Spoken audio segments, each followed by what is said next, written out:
إن الحمد لله نحمده ونستغفره ونعوذ بالله من شرور أنفسنا ومن سيئات أعمالنا من يهده الله فلا مضل له ومن يضلل فلا هادي له وأشهد أن لا إله إلا الله وحده لا شريك له وأشهد أن محمدًا عبده ورسوله يا أيها الذين آمنوا اتقوا الله حق تقاته ولا تموتن إلا وأنتم مسلمون يا أيها الناس اتقوا ربكم الذي خلقكم من نفس واحدة وخلق منها زوجها وبث منهما رجالا كثيرا ونساء واتقوا الله الذي تساءلون به والأرحام إن الله كان عليكم رقيبا يا أيها الذين آمنوا اتقوا الله وقولوا قولا سديدا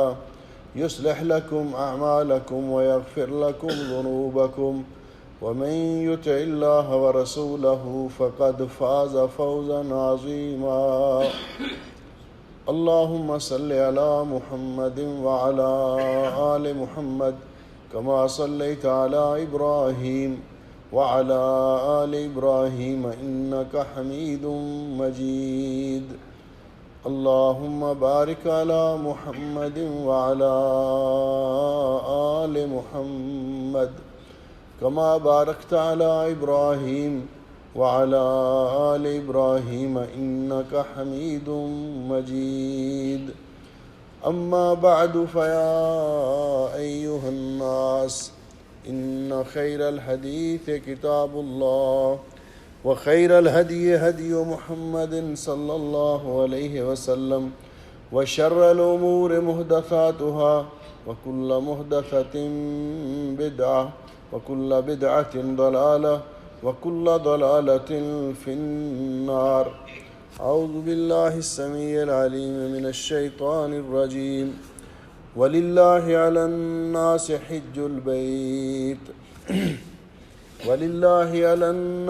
حج البيت من استطاع إليه سبيلا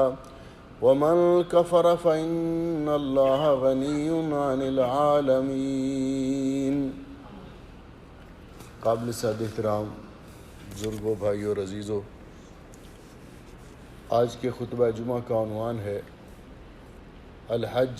فضلہ و اہمیتہ، حج کی فضیلت اور اہمیت۔ اس موقع پر یہ موضوع اس لیے منتخب کیا گیا ہے کہ ان دنوں ہمارے بہت سے سعادت مند اور خوش نصیب مسلمان دنیا کے اطراف و اکناف سے حج بیت اللہ کی سعادت حاصل کرنے کے لیے عازم سفر ہیں یا حرمین شریفین میں پہنچ چکے ہیں۔ ان بہن بھائیوں کے لیے ایک رہنمائی اور پیغام، اور دوسرا وہ لوگ جو استطاعت ہونے کے باوجود ابھی تک انہوں نے اس فریضے کی ادائیگی میں کوتاہی کی ہے، ان کے لیے یاد دہانی کے طور پر کہ وہ بھی اس کا اہتمام کریں، کیونکہ حج اسلام کے 5 ارکان میں سے ایک اہم رکن ہے، اور یہ جامع العبادات ہے۔ جس طرح عبادت کی عمومی طور پر 3 قسمیں بیان کی جاتی ہیں، قولی عبادت، بدنی عبادت اور مالی عبادت، اور حج کو جامع العبادات کہا جاتا ہے۔ اس کے اندر زبان کا ذکر بھی شامل ہے، جسم کی مشقت بھی شامل ہے، اور اس کے اندر مال بھی خرچ ہوتا ہے۔ اس لیے جو شخص شرائط پانے کے باوجود حج کی ادائیگی میں کوتاہی کرتا ہے، علماء کا اس بات پر اتفاق ہے کہ وہ گناہ گار ہے، اللہ تعالیٰ کی بارگاہ میں جواب دہ ہوگا، اور جو حج کی فرضیت کا منکر ہے وہ دائرہ اسلام سے خارج ہے،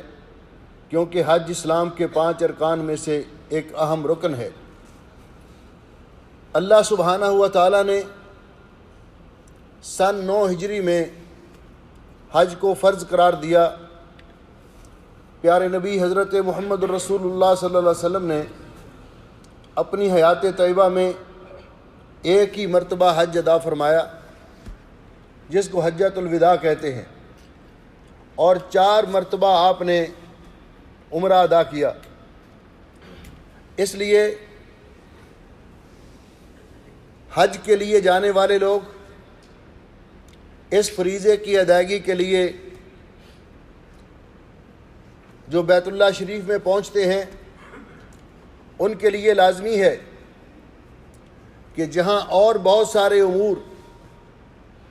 ان کی مراعات اور ان کا خیال رکھنا لازمی ہے، وہاں یہ بھی لازمی ہے کہ حج کے آداب، حج کا طریقہ اور حج کرنے کا وہ انداز جو پیارے نبی صلی اللہ علیہ وسلم نے اختیار فرمایا اس کو سیکھا جائے، تاکہ انسان کا حج سنت کے مطابق ہو، اور اس کے لیے اللہ رب العزت نے جو فوائد مقرر کیے ہیں، جو اس کے ثمرات اور برکات ہیں، انسان ان کو حاصل کر سکے۔ آج کی اس مجلس میں اسی موضوع پر بالاختصار گفتگو کریں گے۔ تو سب سے پہلی بات یہ ہے کہ حج اللہ سبحانہ و تعالیٰ نے اہل اسلام پر زندگی میں ایک مرتبہ فرض قرار دیا ہے۔ پیارے نبی حضرت محمد الرسول اللہ صلی اللہ علیہ وسلم کا ارشاد ہے، عن ابن عباس رضی اللہ تعالی عنہما قال خطبنا رسول اللہ صلی اللہ علیہ وسلم۔ حضرت عبداللہ ابن عباس رضی اللہ تعالیٰ عنہما روایت کرتے ہیں کہ ہمیں رسول اکرم صلی اللہ علیہ وسلم نے خطبہ ارشاد فرمایا، اور اس میں فرمایا، یا ایھا الناس، اے لوگو، کتب علیکم الحج، آپ پر حج فرض قرار دیا گیا ہے، فحجوا، اس لیے بیت اللہ کا حج کرو۔ فقام الاقرع ابن حابس، نبی علیہ السلام کے ایک صحابی حضرت اقرع ابن حابس رضی اللہ تعالیٰ عنہ کھڑے ہوئے، اور انہوں نے آپ سے یہ سوال کیا، افی کل عام یا رسول اللہ، اے اللہ کے رسول، ہر سال اللہ نے ہم پر حج فرض قرار دیا ہے؟ رسول اکرم صلی اللہ علیہ وسلم خاموش رہے۔ انہوں نے پھر سوال کیا، آپ پھر خاموش رہے۔ جب انہوں نے سوال کرنا ترک کر دیا تو آپ نے فرمایا، جب تک میں کسی بات کو بیان کرنے سے گریز کروں تو آپ اصرار نہ کیا کرو۔ لو قلت نعم، جس طرح اس صحابی نے سوال کیا تھا کہ کیا حج ہر سال فرض ہے، اگر میں کہہ دیتا کہ ہر سال فرض ہے تو اللہ تعالیٰ ہر سال صاحب استطاعت لوگوں پر حج فرض کر دیتا، وَلَمَا اسْتَطَعْتُمْ، اور تم اس کو ادا کرنے سے عاجز آ جاتے۔ اس کے بعد فرمایا، وَلَوْ وَجَبَتْ لَمْ تَعْمَلُوا بِهَا وَلَمْ تَسْتَطِيعُوا أَن تَعْمَلُوا بِهَا، اور اگر واجب ہو جاتا ہر سال تو تم اس کو ادا نہ کر پاتے، اور ادا نہ کرتے تو گناہگار ہوتے۔ الحج مرتن، حج زندگی میں صرف ایک مرتبہ فرض ہے۔ فمن زاد فتطوع، جو اس سے زیادہ کرے گا وہ اس کا نفلی حج ہوگا۔ زندگی میں حج ایک مرتبہ فرض ہے، اور اللہ سبحانہ و تعالیٰ نے قرآن کریم میں بھی اس کی اسی طرف اشارہ کیا، وَلِلَّهِ عَلَى النَّاسِ حِجُّ الْبَيْتِ، اللہ تعالیٰ نے لوگوں پر بیت اللہ کا حج فرض قرار دیا ہے۔ یہ ہر ایک کے لیے نہیں فرمایا، بلکہ اس کے لیے قید لگا دی۔ کس پر فرض کیا ہے؟ من استطاع الیہ سبیلا، جو حج کرنے کی استطاعت رکھتا ہو۔ حج کرنے کی استطاعت کیا ہے؟ یہ حج کرنے کی شروط سے واضح ہوتا ہے۔ عمومی طور پر علماء نے استطاعت کی تفسیر کی ہے الزاد والراحلہ، جس آدمی کے پاس فریضہ حج ادا کرنے کے لیے اخراجات موجود ہوں اور سواری میسر ہو، کوئی رکاوٹ نہ ہو، تو اس پر اللہ رب العزت نے زندگی میں ایک بار حج فرض قرار دیا ہے۔ انہی نصوص کی روشنی میں علماء نے فرضیت حج کے لیے 5 شرطیں مقرر کی ہیں۔ پہلی شرط اسلام ہے، حج اہل اسلام پر فرض ہے، کافر اگر کرے گا بھی تو اس کا حج قبول نہیں ہوگا، کیونکہ اعمال کی قبولیت کے لیے ایمان سب سے پہلی شرط ہے۔ دوسری شرط یہ ہے العقل، کہ انسان عاقل ہو، سمجھدار ہو، معوف العقل یا مجنون پر، کہ جس کو خود پتہ نہیں کسی بات کا، اس پر حج فرض نہیں ہے۔ تیسری شرط یہ ہے البلوغ، کہ انسان بالغ ہو، بچوں پر حج فرض نہیں ہے۔ ہاں اگر بچے بلوغت سے پہلے اپنے والدین کے ساتھ حج کر لیتے ہیں تو وہ ان کا نفلی حج شمار ہوگا، ان کو بھی اس کا ثواب ملے گا، ان کے والدین کو بھی اس کا ثواب ملے گا۔ لیکن جب وہ بچے بالغ ہوں گے، اگر ان کے پاس استطاعت ہے بلوغت کے بعد، تو حجۃ الاسلام ان کے ذمے ابھی باقی ہے، کیونکہ حضرت ابن عباس رضی اللہ تعالیٰ عنہ فرماتے ہیں کہ نبی علیہ السلام نے فرمایا ایما صبی حجہ، جس بچے نے بچپن میں اپنے والدین کے ساتھ حج کیا پھر وہ بالغ ہو گیا، اس کے پاس استطاعت ہوئی، تو اس کے فعلیہ حجۃ الاسلام، تو اس کے ذمے حجۃ الاسلام باقی ہے۔ تو بلوغت، نبی پاک صلی اللہ علیہ وسلم کے ساتھ قافلے میں حجۃ الوداع کے موقع پر ایک عورت شریک تھی، اس نے چھوٹا بچہ اپنا ساتھ تھا اس کے، تو اس نے اپنے ہاتھوں پر اٹھا کر سامنے کیا رسول اکرم صلی اللہ علیہ وسلم کے، اور پوچھا الہذا حج،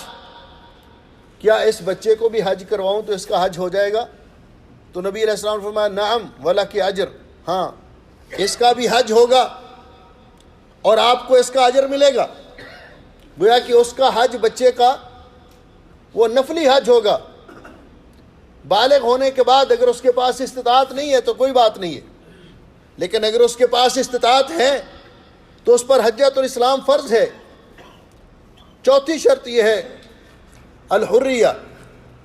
اس وقت جب غلامی کا دور تھا تو اسلام نے غلاموں پر حج فرض قرار نہیں دیا کہ وہ اپنے مالک کے تابع تھے۔ اگر کوئی غلام غلامی کے دور میں حج کر لیتا اور پھر وہ آزاد ہو جاتا تو آزاد ہونے کے بعد اس کے پاس استطاعت ہوتی تو حجۃ الاسلام اس کے ذمے۔ پانچویں شرط یہ ہے الاستطاعت، استطاعت کا معنی کہ حج کے اخراجات موجود ہوں، سواری میسر ہو، کوئی رکاوٹ نہ ہو۔ تو ان شرائط کی موجودگی کے اندر ایک مسلمان پر زندگی میں ایک مرتبہ حج فرض ہے، لیکن اگر خواتین حج کرنا چاہیں تو ان کے لیے چھٹی شرط ہے ان 5 شرطوں کے ساتھ، وہ ہے کہ محرم کا ساتھ ہونا، کیونکہ رسول اکرم صلی اللہ علیہ وسلم نے فرمایا، حضرت ابو سعید خدری رضی اللہ تعالیٰ عنہ بیان فرماتے ہیں کہ آپ نے فرمایا لا یحل لامرأۃ تؤمن باللہ والیوم الآخر ان تسافر سفرا، کسی عورت کے لیے جائز نہیں جو اللہ تعالیٰ پر اور آخرت کے دن پر ایمان رکھتی ہے کہ وہ ایسا سفر کرے 3 دن یا 3 دن سے زیادہ، اور بعض روایات میں مطلق سفر، الا ومعها ابوها او اخوها او زوجها او ابنها او ذو محرم منها، کہ اس کے ساتھ محرم کا ہونا لازمی ہے، خواہ وہ اس کا شوہر ہو، خواہ اس کا باپ ہو، خواہ اس کا بیٹا ہو، خواہ اس کا حقیقی بھائی ہو۔ ایک صحابی نبی پاک صلی اللہ علیہ وسلم کی خدمت میں حاضر ہوئے، یہ مسئلہ اتنا اہم ہے، یہ جو مسئلہ اس دور کے اندر بنا ہوا ہے نا، کہ عورتوں کے گروپ کے ساتھ مل کر چلی جائے عورت، یا رشتہ داروں کے ساتھ، ایک بہن کا شوہر جا رہا ہے اس کے ساتھ اور یہ اپنے بہنوئی کے ساتھ جائے، یہ شریعت میں درست نہیں ہے۔ یہ مسئلہ کتنا اہم ہے اس سے اندازہ آپ لگا سکتے ہیں۔ یہ ایک صحابی نبی علیہ السلام کی خدمت میں حاضر ہوئے اور عرض کرنے لگے، حضرت فلاں غزوے کے اندر میرا نام رجسٹر ہو چکا ہے، لکھا جا چکا ہے، مجاہدین کی بڑی شدید ضرورت ہے، لیکن میری بیوی حج کے لیے بھی جانا چاہتی ہے۔ تو آپ نے فرمایا آپ اپنی بیوی کے ساتھ جا کر حج کرو، غزوہ چھوڑ دو، یہ نام لکھا ہے اس کو کینسل کر دو، لیکن اپنی بیوی کے ساتھ۔ آپ نے یہ نہیں فرمایا کہ باقی خواتین کے ساتھ وہ چلی جائے، اس لیے اس کے لیے یہ شرط ہے۔ جب یہ حج فرض ہو گیا تو پھر حج کو فرض ہونے کے بعد جب یہ شرائط پائی جائیں، تاخیر کرنا درست نہیں ہے۔ اگر کوئی تاخیر کرے گا بلا وجہ کہ حج کے لیے استطاعت موجود ہے، عمر بڑھتی جا رہی ہے، اعضاء کمزور ہوتے جا رہے ہیں، لیکن اپنی مارکیٹ، مسنے، فیکٹریاں بڑھائے جا رہا ہے، پراپرٹی بڑھائے جا رہا ہے، لیکن حج کا سوچتا بھی نہیں ہے، اس کو رسول اکرم صلی اللہ علیہ وسلم کے اس ارشاد گرامی پہ غور کرنا چاہیے۔ اور فضل ابن عباس رضی اللہ عنہما ان النبی صلی اللہ علیہ وسلم قال من اراد الحج فلیتعجل، جو آدمی حج کا ارادہ رکھتا ہو، اس کے پاس استطاعت ہے، شرائط پوری پائی جاتی ہیں، اس کو حج ادا کرنے میں جلدی کرنی چاہیے۔ اس لیے فَإِنَّهُ قَدْ يَمْرِضُ الْمَرِيضُ، اس لیے کہ اس کو پتہ نہیں کل حالات کیسے ہوتے ہیں۔ بعض اوقات بندہ بیمار ہو جاتا ہے، سفر کرنے کے قابل نہیں رہتا، اور تدل الضالہ، یا کوئی چیز گم ہو جاتی ہے، کاروباری حالات ویسے نہیں رہتے، انکم کے ذرائع ویسے نہیں رہتے، وَتَعْرِضُ الْحَاجَةِ، یا اور کوئی ایسی ضرورت پڑ جاتی ہے جس کی وجہ سے اس کے پاس استطاعت باقی نہیں رہتی۔ اس لیے ایسے حالات پیدا ہونے سے پہلے جب اس کے پاس استطاعت ہے تو اس کو حج کرنا چاہیے، فریضہ حج ادا کرنے میں جلدی کرنی چاہیے، فَلْيَتَعَجَّلْ۔ اس لیے بلا وجہ کوتاہی کرنا درست نہیں ہے۔ اور آج کل تو آپ اچھی طرح پہلے سے بھی یہ بات سنتے ہیں کہ حج جوانی کے وقت کا، عہد شباب کا، کیونکہ وہاں جو چلنا پڑتا ہے، مشقت ہے، محنت کرنی پڑتی ہے۔ بڑھاپے کے اندر دوسروں کا جب انسان محتاج ہوتا ہے تو وہ تو ایک گزارا ہوتا ہے نا، لیکن حقیقت میں اسی حج کا مزہ ہے جس میں انسان اپنی مرضی سے چل پھر سکتا ہو، عبادت کر سکتا ہو، دعائیں کر سکتا ہو، مناسک حج ادا کرنے کی اس کے اندر طاقت اور ہمت ہو۔ اس لیے اللہ رب العزت قرآن پاک میں فرماتے ہیں وَلِلَّهِ عَلَى النَّاسِ حِجُّ الْبَيْتِ مَنِ اسْتَطَاعَ إِلَيْهِ سَبِيلًا وَمَنْ كَفَرَ، جو حج کی فرضیت کا انکار کرے گا، اس میں کوتاہی کرے گا،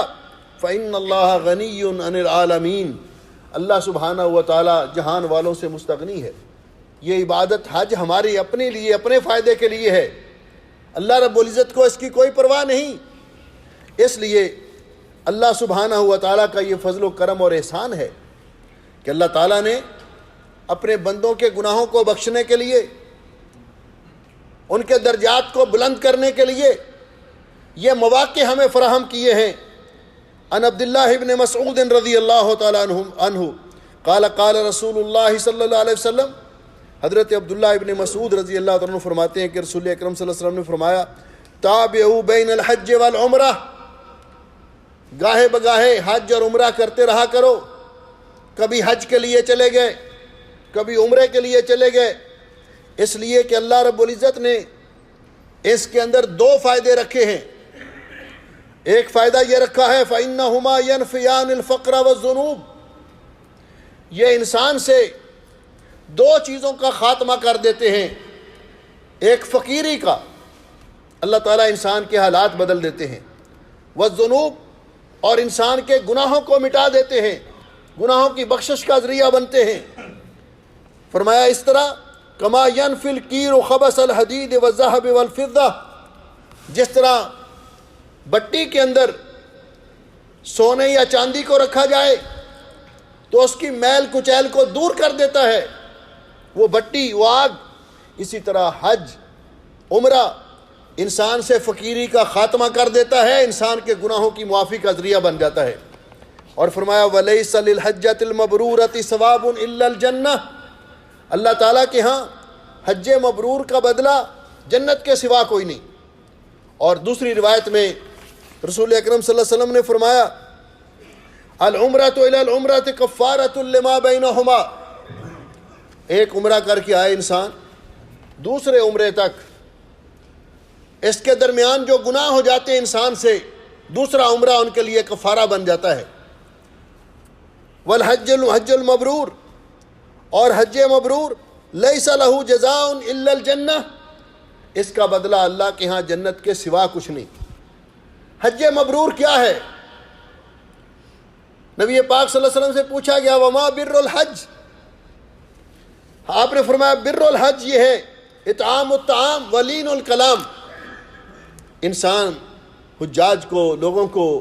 محتاجوں کو کھانا کھلائے اور ان سے پیار اور محبت کے ساتھ گفتگو کرے۔ علماء نے اس کی تعریف کی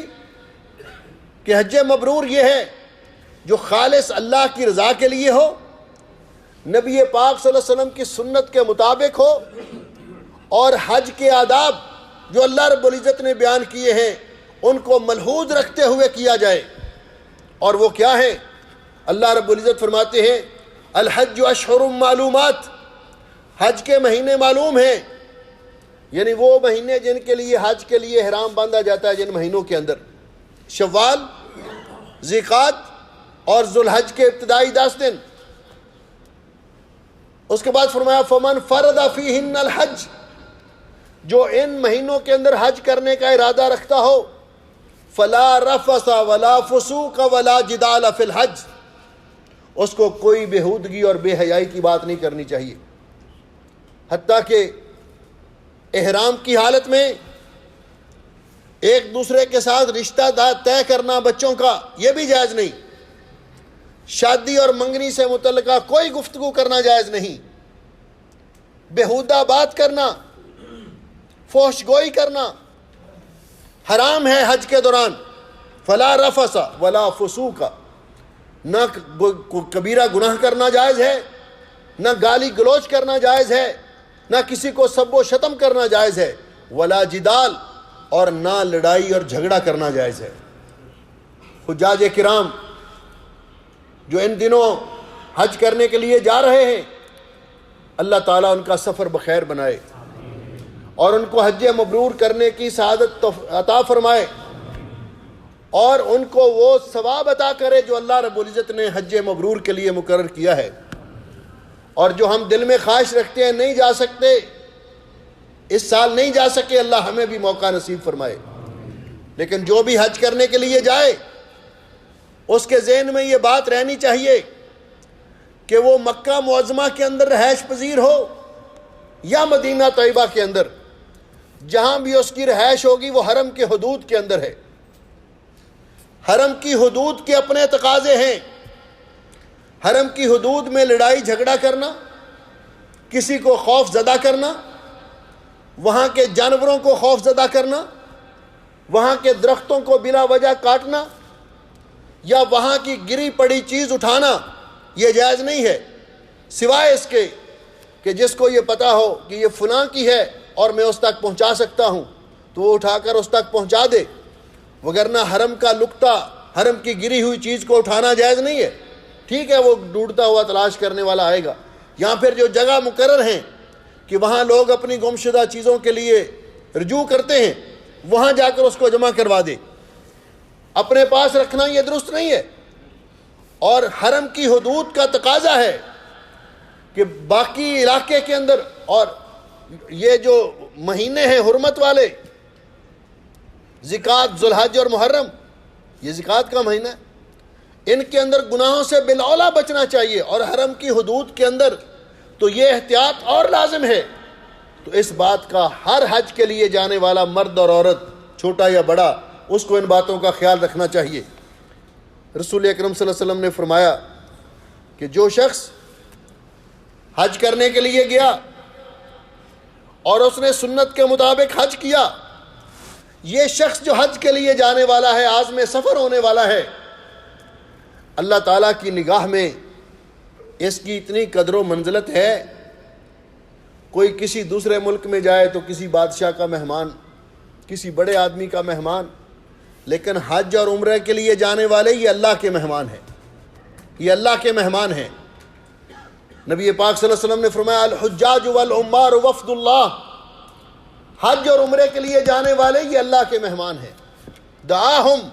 ان کو اللہ تعالیٰ نے بلایا ہے، اپنے گھر کی طرف ان کو اللہ تعالیٰ نے بلایا ہے، اور یہ آ رہے ہیں، کہاں کہاں سے آ رہے ہیں؟ اس وقت کی بات ہے جب سیدنا حضرت ابراہیم علیہ السلام نے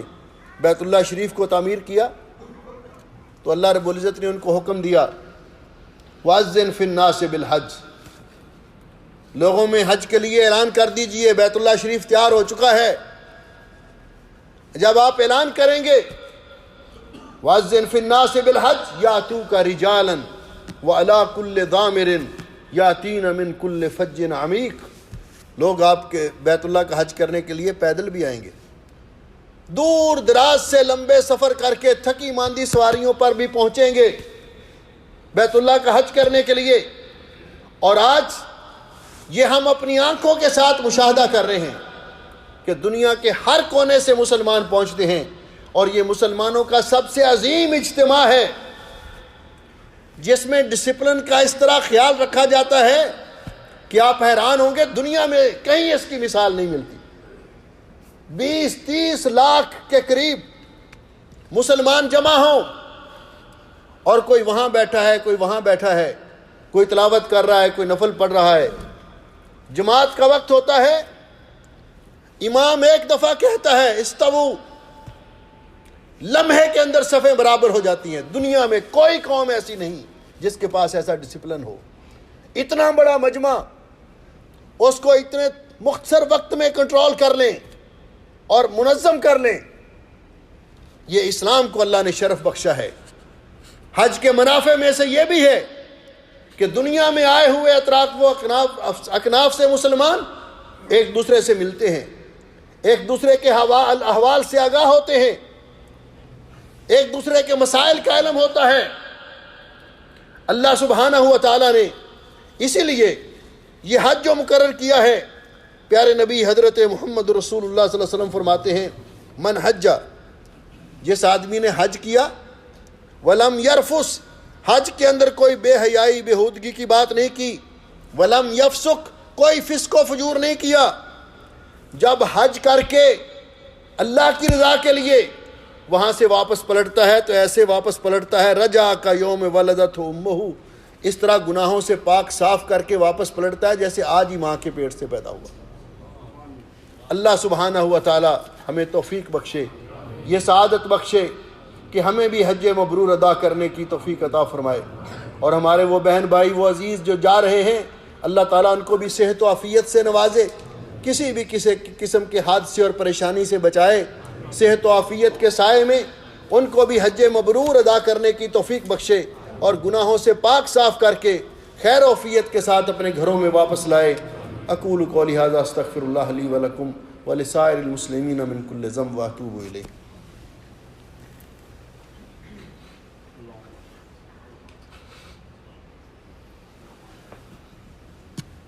ان الحمد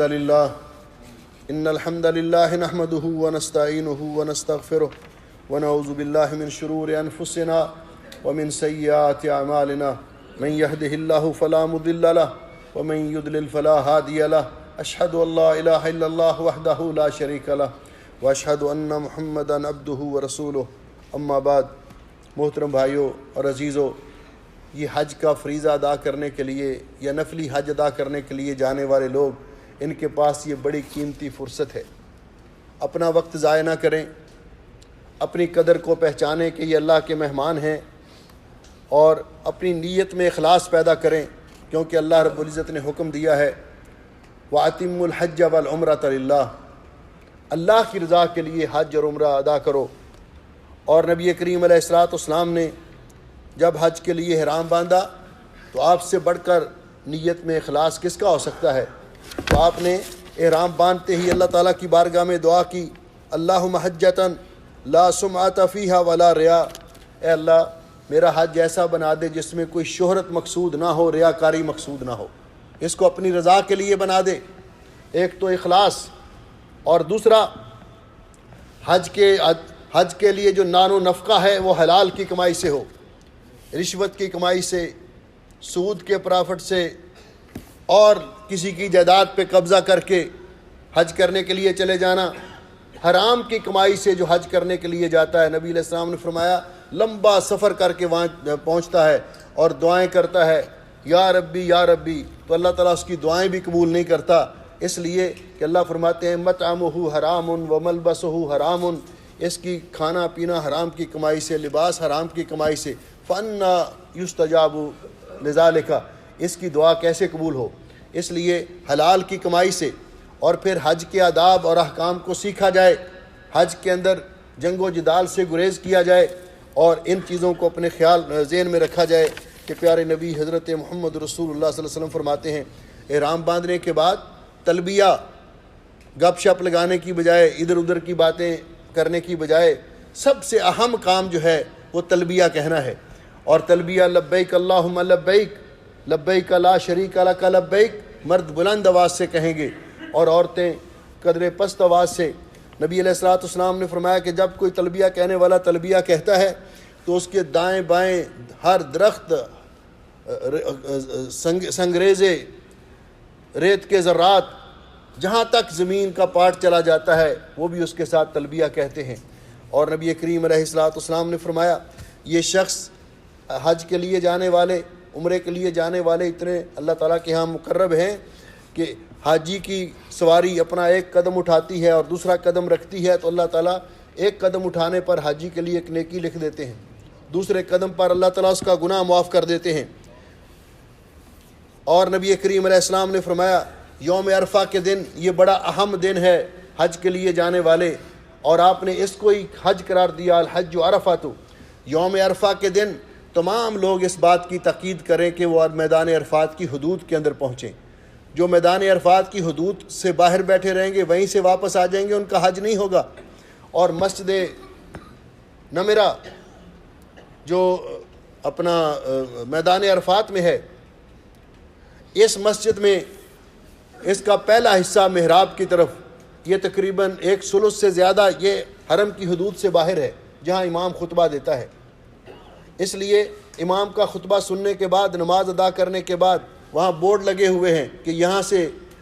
میدان عرفات کی حدود شروع ہوتی ہے، تو ان کو میدان عرفات کے اندر ضرور آ جانا چاہیے، کیونکہ میدان عرفات کا وقوف حج کا رکن اعظم ہے۔ یہ وقت سو کر نہیں گزارنا چاہیے، زندگی میں پتہ نہیں یہ دن دوبارہ میسر آئے یا نہ آئے۔ یہ وقت ادھر ادھر کھانے کی تلاش میں نہیں گزارنا چاہیے، یہ وقت ادھر ادھر گپ شپ میں نہیں گزارنا چاہیے، بلکہ یہ وقت دعاؤں کی قبولیت کا وقت ہے۔